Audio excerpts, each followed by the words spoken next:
শঙ্খভবনে থাকার একটা বড় সুবিধা একদম পাশেই রাধা মাধবের মন্দির। আমরা সবাই তৈরি হয়ে নিয়েছি। রাধা মাধবকে প্রণাম করে আমরা বেরিয়ে পড়লাম ঈশ্বরদান ভবনের উদ্দেশ্যে। এখানে থালি প্রসাদ পাওয়া যায় দুপুর 1টা থেকে 2টো পর্যন্ত। খুব সকালেই যদিও কুপন কাটতে হয়। এটা পরিচিত এক ভাই কেটে রেখেছিল।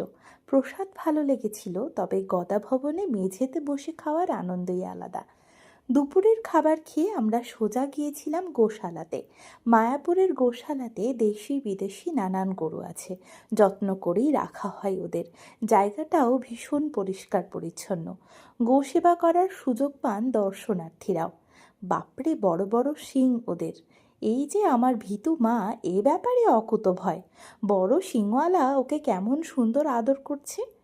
গোশালা ঢুকতেই খাবারের এবং পুজোর সামগ্রীর বেশ কিছু দোকানও আছে। গোশালা থেকে বেরিয়ে গিয়েছিলাম মায়াপুর মুভি থিয়েটারে। এখানে গৌরাঙ্গ মহাপ্রভুর জীবনী নিয়ে একটি 25 মিনিটের মুভি দেখানো হয়।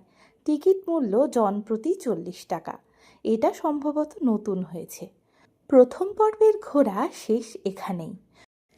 সন্ধ্যা আরতি দেখে ফেরার পথে কিনে আনা খোল ভীষণ পছন্দ হয়েছে গোপুর।